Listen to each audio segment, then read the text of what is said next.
El pasado 13 de agosto, los gobiernos de Venezuela y Colombia anunciaron la apertura de la frontera tras haber permanecido casi un año restringido el paso. Durante esta reunión, el presidente Nicolás Maduro y Juan Manuel Santos acordaron reabrir el paso peatonal de forma gradual, crear un centro binacional para luchar contra el contrabando y además tener un control del flujo de personas y vehículos para evitar hechos irregulares que atenten contra la estabilidad de ambas naciones. Internacionalistas y economistas opinaron que era necesario la apertura del espacio fronterizo para reactivar el comercio binacional. Además, esto ha contribuido a que los precios de algunos rubros se estabilizaran. Consideran que el paso de venezolanos a tierras colombianas en busca de artículos de primera necesidad que no se consiguen en el país impulsó que se reabriera la frontera.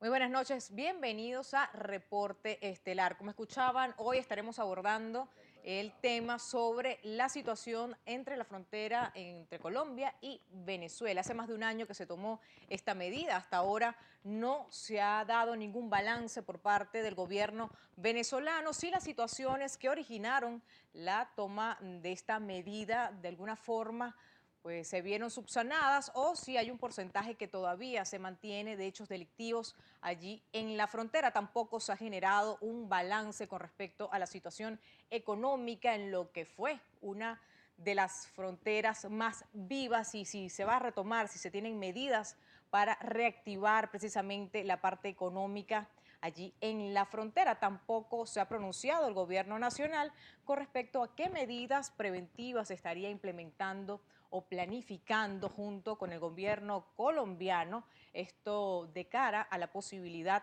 de que se lleve a cabo un acuerdo de paz entre el gobierno colombiano y algunas de las fuerzas insurgentes allí en Colombia. Esto respectivamente a aquellos integrantes de las FARC o del ELN que no deseen de alguna manera formar parte de este acuerdo.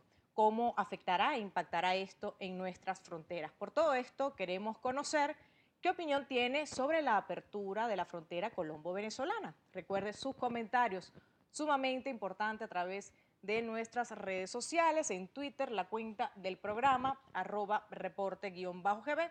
También pueden hacerlo a través de mi cuenta personal, tanto en Twitter como en Instagram, @melisaturibi. Por allí pueden colgar todos sus comentarios y toda su opinión para compartirlo con toda la audiencia. Importantísimo la etiqueta de hoy, numeral Reporte Frontera. ¿Qué opina usted de la forma como han tratado el tema del paso de las unidades de carga en la frontera? Esto pues con mercancía, también con algunos alimentos. Recuerde la etiqueta Reporte Frontera, numeral Reporte Frontera. ¿Cómo cree usted que está la situación del comercio en la frontera colombo-venezolana luego de la apertura? Y yo agregaría allí pues una pregunta bien crucial que tenía que ver con la introducción con mi introducción a este tema. ¿Cree usted que el gobierno venezolano está preparado para enfrentar un eventual desplazamiento de estas fuerzas insurgentes que no formen parte de este acuerdo de paz a la frontera colombo-venezolana? Coméntelo también a través de nuestras redes sociales con la etiqueta numeral Reporte Frontera. Entrando ya en materia informativa, vamos a establecer un contacto con nuestro compañero Carlos Peñalosa, esto para conocer la opinión de los internacionalistas y politólogos en referencia a las políticas aplicadas para la reapertura fronteriza. Adelante, Carlos. Gracias, Melissa. Buenas noches. Como siempre, nuestro saludo para la audiencia de Reporte Estelar. Para la profesora universitaria e internacionalista María Teresa Velandra, la implantación de una ciudadanía fronteriza podría limitar el dinamismo necesario en los territorios fronterizos con Colombia. Territorios que además durante un año de cierre no se vieron beneficiados ni solventados los problemas de contrabando e inseguridad que se viven en la zona.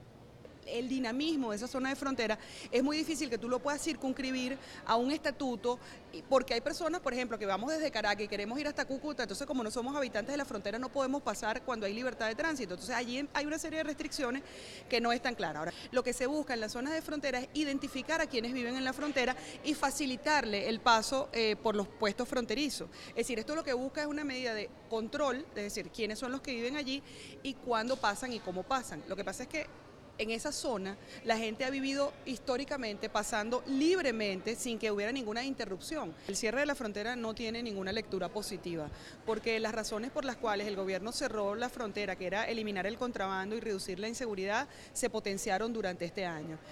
Los que no eran contrabandistas se metieron a ser contrabandistas, el flujo de combustible no se detuvo. Y precisamente sobre la ciudadanía fronteriza, el ex embajador de Venezuela ante Colombia, Pavel Rondón, aseguró que es necesario ampliar las limitaciones que esto contempla. Además, es necesario acompañar ciertas políticas que puedan normalizar la vida en la frontera. Esas personas, según el derecho internacional, han adquirido un derecho que es transitar de un lado a otro. Pedimos que a esas personas se les reconozca ese derecho, pero la tarjeta tiene limitaciones. En el caso de Colombia, Colombia la va a dar a Cúcuta y a la zona metropolitana. Y Venezuela se lo va a dar solo a los municipios aledaños. Esa es una limitante, porque resulta que la ciudad más fronteriza es San Cristóbal. Yo creo que el presidente a lo mejor no está enterado, creo que no hay suficiente información para las personas que están tomando esta decisión de restringir la frontera desde el punto de vista geográfico. Y la frontera no es geografía, la frontera es relaciones. En cuanto al contrabando y los problemas económicos, no es solo un problema de controles, de policía y de ética, es también un problema de planificación. Nosotros tenemos que tomar medidas para que haya una producción distinta. El modelo económico fronterizo fracasó, por eso es que hay contrabando. Rondón celebró que las autoridades colombianas y venezolanas hayan trabajado en conjunto para solventar los problemas que se suscitan en los 4 puntos fronterizos entre ambas naciones. Melissa, es la información que podemos aportar por el momento. Más adelante estaremos estableciendo contacto para llevarles la realidad de otros 2 puntos fronterizos entre Venezuela y Colombia. Así es, Carlos. Muchísimas gracias por la información y pasamos a compartir con ustedes una gráfica de Cabecol que está titulada Cabecol y la CEPAL coinciden en la apertura total de la frontera. Destaca Cabecol que ha analizado detenidamente el estudio de la CEPAL y encuentra que su mayor contribución se centra en las recomendaciones y lineamientos para el diálogo, que son los siguientes. Pues va enumerando. El número 1 dice reducir el creciente comercio informal y restaurar la importancia del comercio formal. En segundo punto, tiene como reducir el diferencial cambiario, que es uno de los incentivos más importantes para la especulación y el arbitraje en divisas y en bienes. El tercer punto sería armonizar y coordinar en conjunto los indicadores publicados relativos al tipo de cambio bilateral de referencia entre el peso colombiano y el bolívar, así como entre estas y otras monedas, en particular el dólar. Generar además instancias de diálogo bilateral y acciones mancomunadas entre ambas economías para mejorar la vigilancia de los flujos ilícitos de bienes y de divisas.